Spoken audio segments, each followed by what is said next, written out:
আসসালামু আলাইকুম, hello everyone. প্রতিবারের মতো আবার একটা রেসিপি নিয়ে এসেছি। আজকের রেসিপি হয়েছে পুগুলি দিয়ে কলা দিয়ে রান্না করব। তো সম্পূর্ণ রেসিপিটি দেখার জন্য অনুরোধ রইল। আর রেসিপিটি ভালো লাগলে অবশ্যই শেয়ার করবেন। শেয়ার করে ফ্রেন্ড এবং ফ্যামিলির সাথে শেয়ার করে সবাইকে দেখার সুযোগ করে দেবেন। তো প্রথমে আমি বুগুলিগুলো ভালো করে কেটে পরিষ্কার করে ধুয়ে নিয়েছি, সাথে কলাগুলো নিয়ে নিয়েছি। আজকে আমি বুগুলি রান্না করব মুসুর ডাল চিংড়ি মাছ দিয়ে। তো আশা করি এই প্রসেসে বুকুলি রান্না করলে সবাই খুব তৃপ্তি সহকারে চেটেপুটে খাবে। তাই আর বেশি কথা না বাড়িয়ে সরাসরি চলে গেলাম রান্নায়। রান্নার জন্য প্রথমে আমি এখানে মুসুর ডাল নিয়েছি। মুসুর ডাল খুব ধুয়ে নিয়েছি। তো একটা কড়াই নিয়ে নিয়েছি। কড়াইতে প্রথমে মুসুর ডাল দিয়ে দিচ্ছি।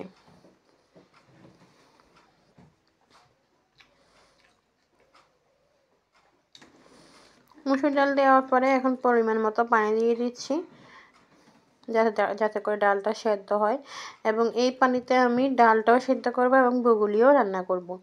আর কোনো পানি অ্যাড করব না। তো ওই পরিমাণে আমি বেশি করে পানি অ্যাড করে দিয়েছি। এবং এখানে আমি 2 টিস্পুন মরিচ গুঁড়া দিয়ে দিয়েছি এবং ব্যবহার করব 1 টিস্পুন হলুদ গুঁড়ো। তো মরিচ আর হলুদ ভালো করে ডালের সাথে মিক্স করে নিচ্ছি। আমার কাছে মিক্স করার পর মনে হয়েছে যে হলুদটা একটু কম পড়ে গিয়েছে, তাই আমি আরও হাফ টিস্পুনের মতো হলুদ দিয়ে দিয়েছি। এখন এখানে দিয়ে দিয়েছি 1 টিস্পুন আদা বাটা এবং 1 টিস্পুন রসুন বাটা। তো এরপর সবগুলো উপকরণ দিয়ে ভালো করে 1 টিস্পুন আদা বাটা 1 টিস্পুন রসুন বাটা দিয়ে দিয়েছি। দেওয়ার পরে এখন আমি এখানে অ্যাড করে দিয়ে দিচ্ছি চিংড়ি মাছ। কেটে পরিষ্কার করে ধুয়ে রেখেছিলাম চিংড়ি মাছগুলো অ্যাড করে দিয়েছি।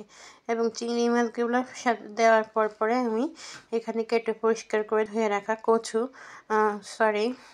বুগুলি এবং কলা একসাথে দিয়ে দিয়েছি। দিয়ে ভালো করে মিক্স করে নিচ্ছি। কিন্তু আপনারা মনে করবেন যে সবই দিলাম কিন্তু লবণ দিলাম না। হ্যাঁ, লবণ আমি দেই নাই, কারণ মুসুর ডাল লবণ দিলে প্রথমে সিদ্ধ হতে চায় না। তাই আমি পরবর্তীতে যখন মুসুর ডালটা সেদ্ধ হয়ে যাবে তখন আমি লবণটা অ্যাড করব। তো ঢেকে রান্না করে নিয়েছি 6-7 মিনিটের মতো। তো 6-7 মিনিট পরে ফিরে এসেছি। 6-7 মিনিট পরে ভালো করে অনবরত নেড়ে ছেড়ে দিচ্ছি। নেড়ে ছেড়ে আর এ পর্যায়ে আমি দেখেছি যে মুসুর ডালটা সেদ্ধ হয়ে গিয়েছে। তো এ পর্যায়ে আমি লবণ অ্যাড করে দিয়েছি। লবণটা দিয়ে ভালো করে নেড়ে ছেড়ে দিচ্ছি। আবারও ঢাকনা দিয়ে ঢেকে 3-4 মিনিটের মতো।